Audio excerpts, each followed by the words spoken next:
Bismillahirrahmanirrahim. Assalamualaikum warahmatullahi wabarakatuh.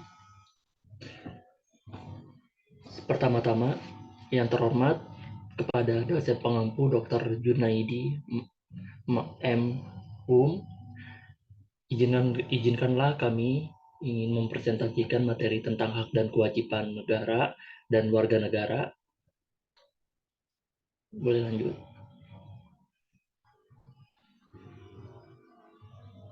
Adapun anggota kami terdiri dari Asnia Angelina dengan NIM tertera, Nabila Zara Putri dengan NIM tertera, Audia Safira Rambe dengan NIM tertera, Reza Kurjaman dengan NIM tertera, Reza Maulana Abrar dengan NIM tertera. Boleh lanjut. Nah, di sini kami akan mempresentasikan tentang materi hak dan kewajiban warga negara dan warga negara. Boleh lanjut. Yang pertama itu, apa itu hak? Hak adalah kemampuan atau kebebasan yang diakui dan dilindungi oleh hukum atau aturan tertentu yang dimiliki oleh individu atau kelompok sebagai suatu bagian dari hak asasi manusia. Hak diberikan sebagai bentuk perlindungan terhadap kepentingan individu dan kelompok, serta memberikan kebebasan dan kemandirian dalam menentukan tindakan keputusan mereka. Boleh lanjut. Yang selanjutnya itu apa sih kewajiban? Kewajiban adalah tanggung jawab atau tugas yang harus dilakukan oleh individu atau kelompok sesuai dengan hukum atau peraturan yang berlaku. Kewajiban diberikan sebagai suatu bentuk penghormatan dan tanggung jawab individu atau kelompok terhadap masyarakat dan negara.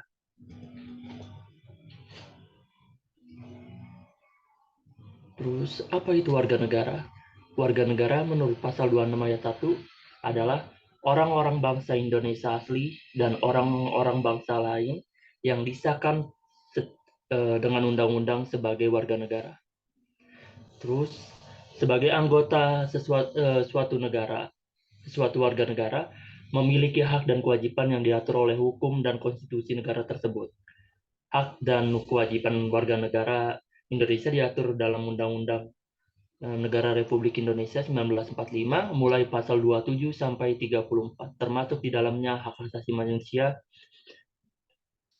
dan kewajiban dasar manusia.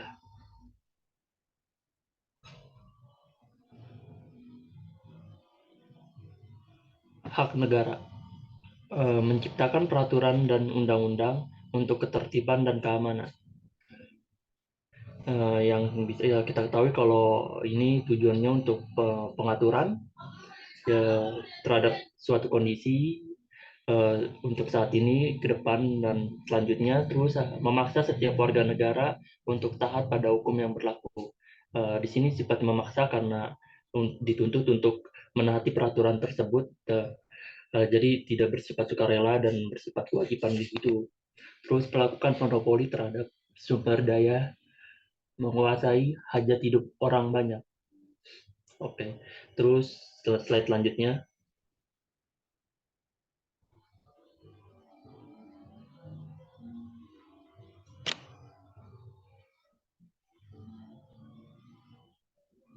Oke. Selanjutnya, apa aja sih yang menjadi kewajiban negara?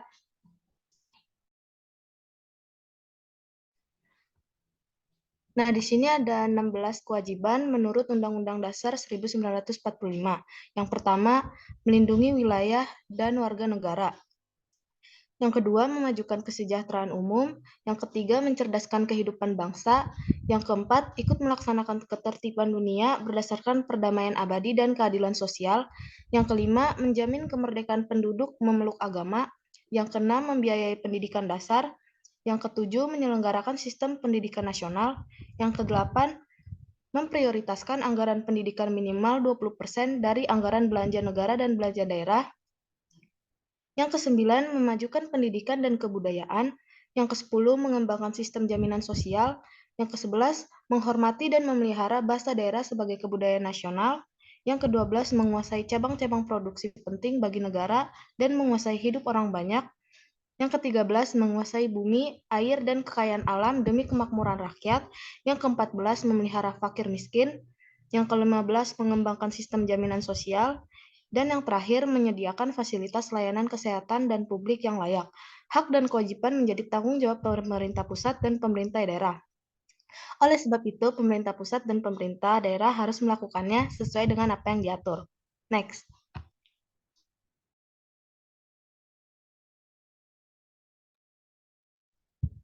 Selanjutnya, apa aja sih hak dan kewajiban kita sebagai warga negara Indonesia?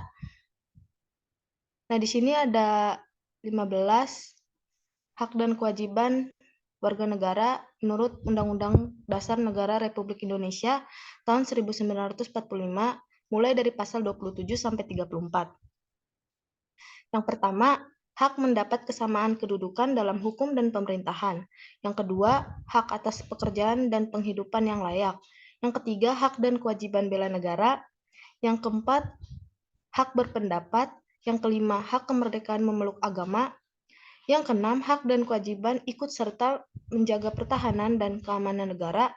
Yang ketujuh, hak pendapat pendidikan. Yang kedelapan, hak mengembangkan dan memajukan kebudayaan nasional. Yang kesembilan, hak atas perekonomian nasional. Yang kesepuluh, hak mendapatkan kesejahteraan sosial. Yang ke-11, kewajiban membayar pajak. Yang ke-12, kewajiban menghormati hak asasi.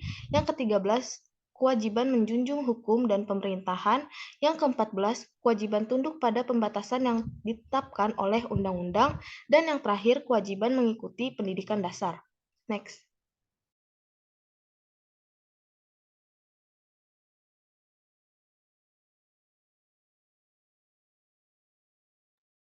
Asas-asas warga negara dan naturalisasi.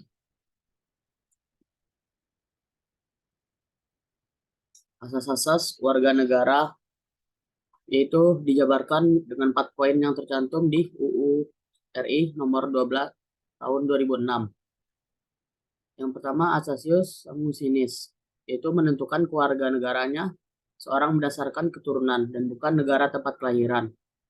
Yang kedua ada asasius soli, yaitu kewarganegaraan ditentukan berdasarkan dengan negara kelahiran dan bukan keturunan. Lalu ada asas kewarganegaraan ganda terbatas, menentukan kewarganegaraan ganda terhadap anak-anak yang dewasa, yakni belum berusia 18 tahun atau belum pernah menikah. Dan yang terakhir, asas kewarganegaraan tunggal, menentukan satu kewarganegaraan bagi setiap orang. Lalu berikutnya ada naturalisasi. Naturalisasi adalah sebuah proses perubahan status warga negara asing menjadi warga negara sebuah negara.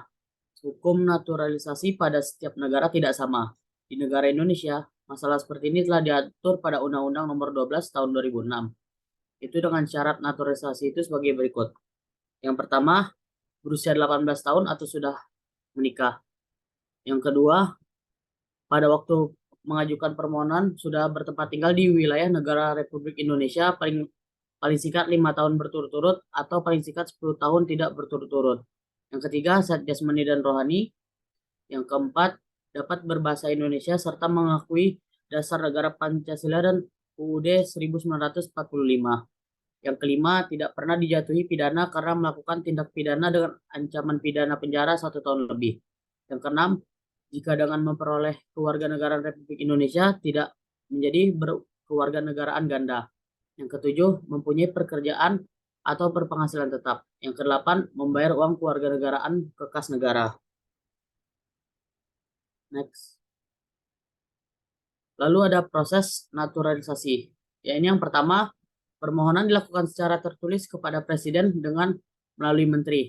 Yang kedua, berkas permohonan lengkap dengan syarat-syarat disampaikan kepada pejabat. Yang ketiga, menteri meneruskan proses permohonan kepada Presiden paling lama 3 bulan setelah surat permohonan tersebut diterima. Yang keempat, pengenaan biaya sesuai ketetapan dari pemerintah. Yang kelima, pengucapan janji atau sumpah apabila permohonan diterima. Yang keenam, ketidakhadiran tanpa alasan yang jelas akan berakibat pada dibatalkannya proses naturalisasi berdasarkan keputusan Presiden. Yang ketujuh, sumpah diucapkan di depan pejabat. Yang kedelapan, pembuatan berita acara pelaksanaan sumpah oleh Presiden. Yang ke-9, berita acara disampaikan kepada Menteri paling lama 14 hari. Dan yang terakhir, menyerahkan dokumen imigrasi oleh pemohon paling lama 14 hari setelah pengucapan sumpah atau janji.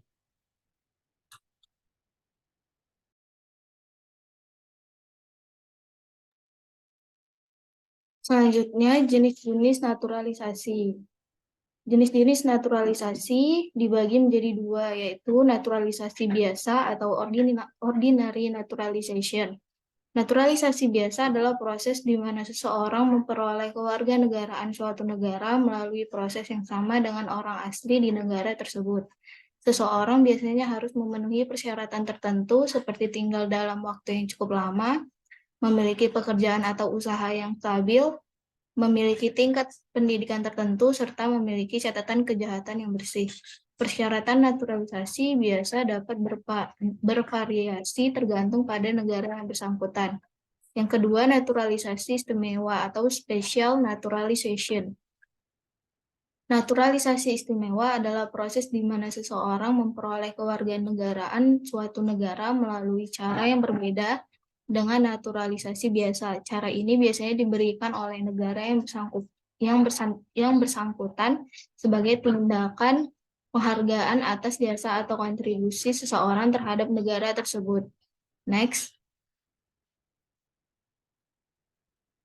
Selanjutnya, wujud hubungan warga negara dan negaranya. Yang pertama, peranan pasif adalah keputusan warga negara terhadap peraturan perundang-undangan yang berlaku. Yang kedua, peranan aktif merupakan aktivitas warga negara untuk terlibat atau berpartisipasi serta ambil bagian dalam kehidupan bernegara, terutama dalam mempengaruhi keputusan publik. Yang ketiga, peranan negatif merupakan aktivitas warga negara untuk menolak campur tangan negara dalam persoalan pribadi.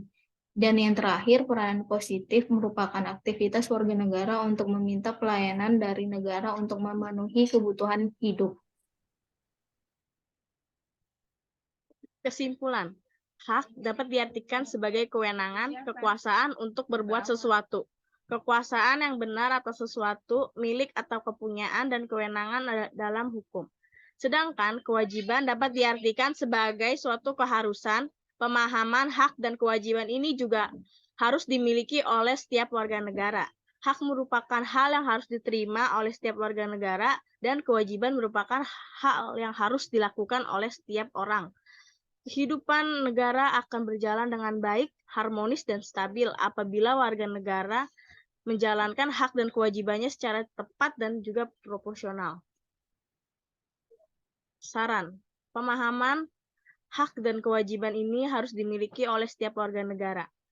Juga melaksanakan hak dan kewajiban secara imbang agar tidak terjadi pelanggaran hak warga negara atau pengingkaran kewajiban warga negara. Sebaiknya negara dan warga negara meningkatkan komitmen agar dapat menjalankan hak serta kewajiban secara konsekuen. Kita sebagai mahasiswa sebaiknya mengharapkan toleransi antara hak dan kewajiban orang lain, serta tidak lupa untuk melaksanakan kewajiban sebagai pelajar dan juga kewajiban sebagai warga negara Indonesia. Sekian presentasi dari kami. Selanjutnya saya akan serahkan kepada moderator. Alhamdulillah semuanya, kita sudah di penghujung presentasi. Semoga apa yang kita sampaikan berguna bagi kita diri sendiri dan semuanya. Sebelum presentasi ini diakhiri, kami dari kelompok ingin menyampaikan terima kasih atas perhatian semuanya. Semoga materi ini berguna bagi kita semua di kehidupan sehari-hari. Untuk teman-teman yang mempunyai pertanyaan, bisa menanyakan di LMS. Dan insya Allah kita akan jawab di LMS tersebut. Akhir kata, saya perwakilan dari kelompok izin menyampaikan pamitnya undur diri. Wassalamualaikum warahmatullahi wabarakatuh.